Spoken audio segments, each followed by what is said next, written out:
Hey everyone, welcome back to CK Cycles.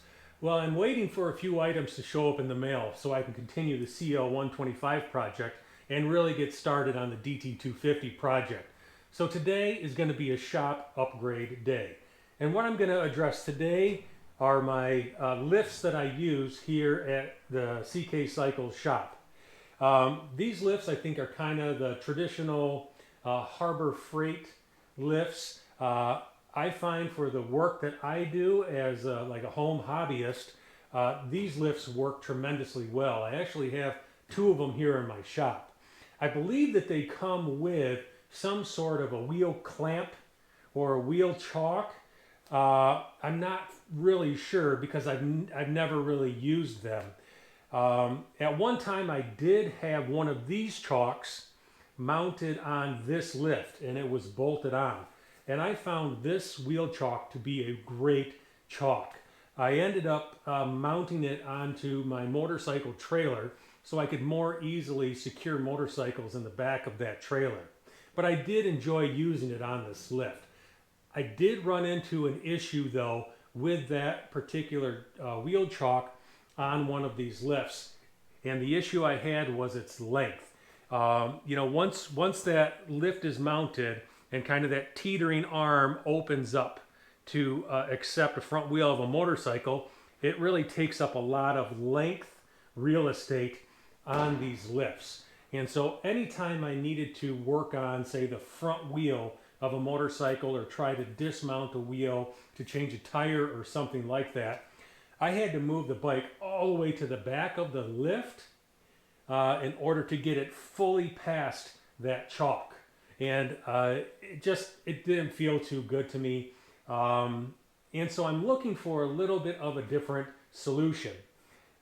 Just a few things I want when it comes to this solution is that I don't want a bolt-on chock. I don't want something that bolts on, that if I want to remove it, I have to get underneath the lift and unbolt it and take it off. I want something that can easily be put on and easily put off.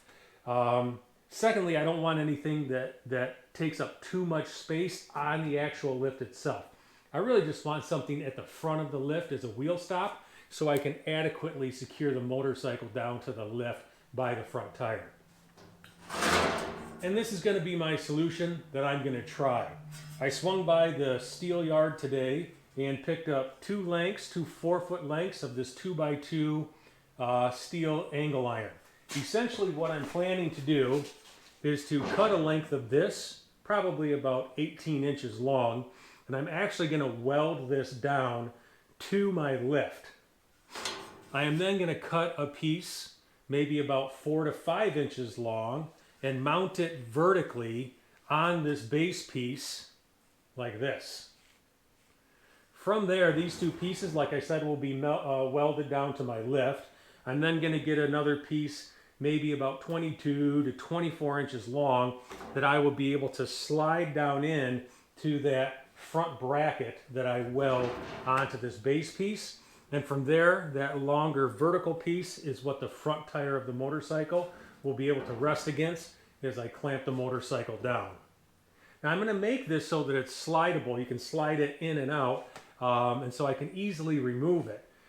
Doing that means that there is probably going to be some flex in my vertical piece. I'm not expecting that to be super rigid and it actually feel like a part of the lift. There's going to be some movement. But I think for the type of bikes that I work on, more of the lightweight, vintage motorcycles, I think it's going to work fine. I'm not sure that this solution would work, on a super heavy cruiser or touring bike or something like that. This is mainly for smaller, lightweight bikes. So I'm going to get started on this project and I'm going to show you what I do and I'm going to show you what the end results are.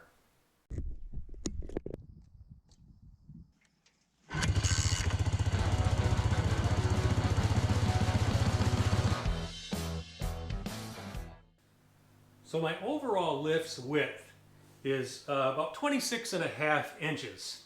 I think I'm going to make my bottom bracket here, I think maybe I will aim for about 16 inches. I was thinking maybe 18, but I think 16 will be sufficient.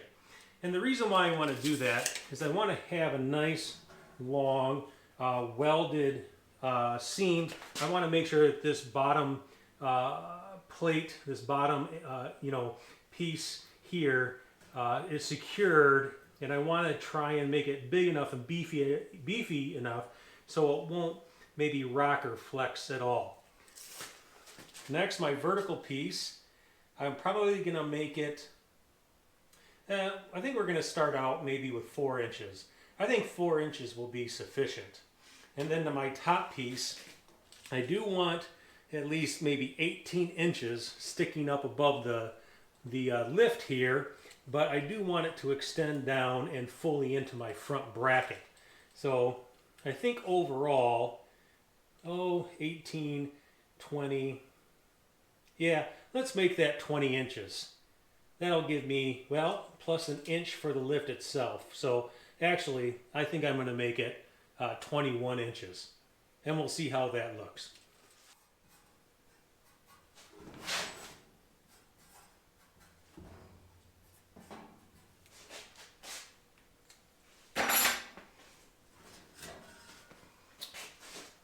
And so there you go. Out of this piece, I have my 4-inch front bracket, my 16-inch plate bracket, and then my 21-inch wheel stop. Let's get this cut up.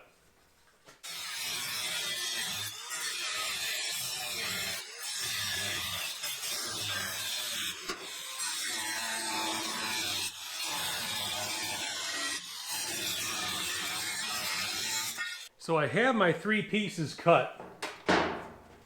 And before I sweep up the floor and clean up my mess, I'm going to ground the edges smooth.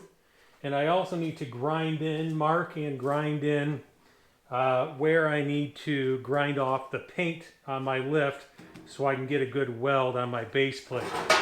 I ended up just kind of notching and rounding off the corners of what is going to be the tire stop here. So let's get these edges softened up and let's get my spot where I'm going to weld onto my lift cleaned off.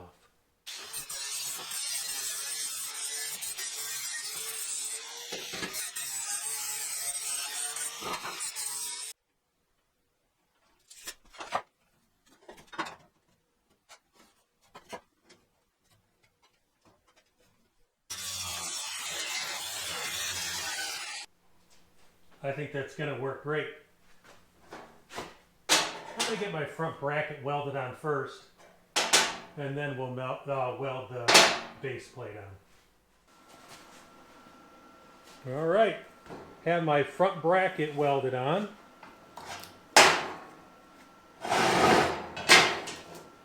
Next, I'm going to weld the base plate with the bracket onto the deck of my lift.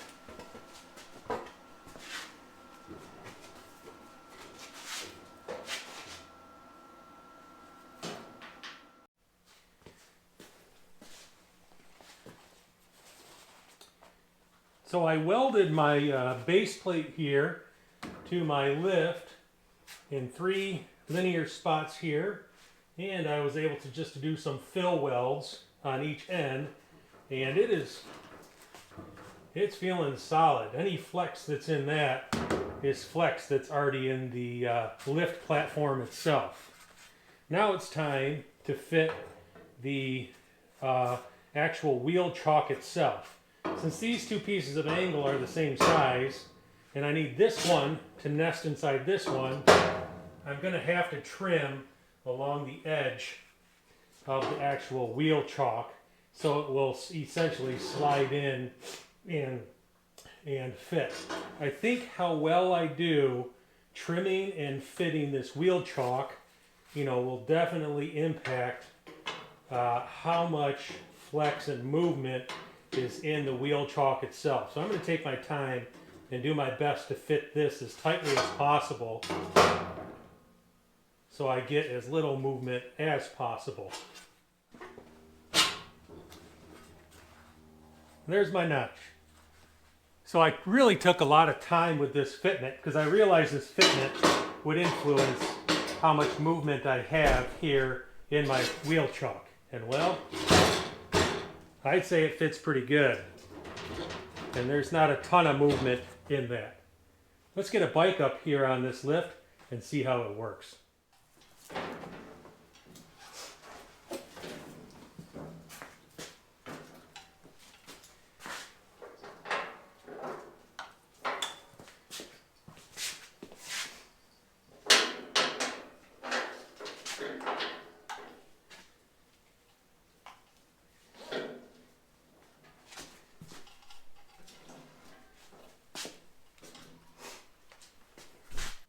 All right, so overall, I'm pretty pleased with how this turned out.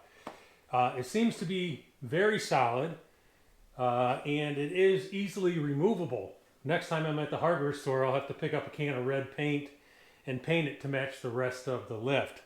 Like I said though, this might not be appropriate for real big bikes, real heavy bikes, where there's a lot of pressure placed on it to hold the bike solid while it is being serviced on the lift.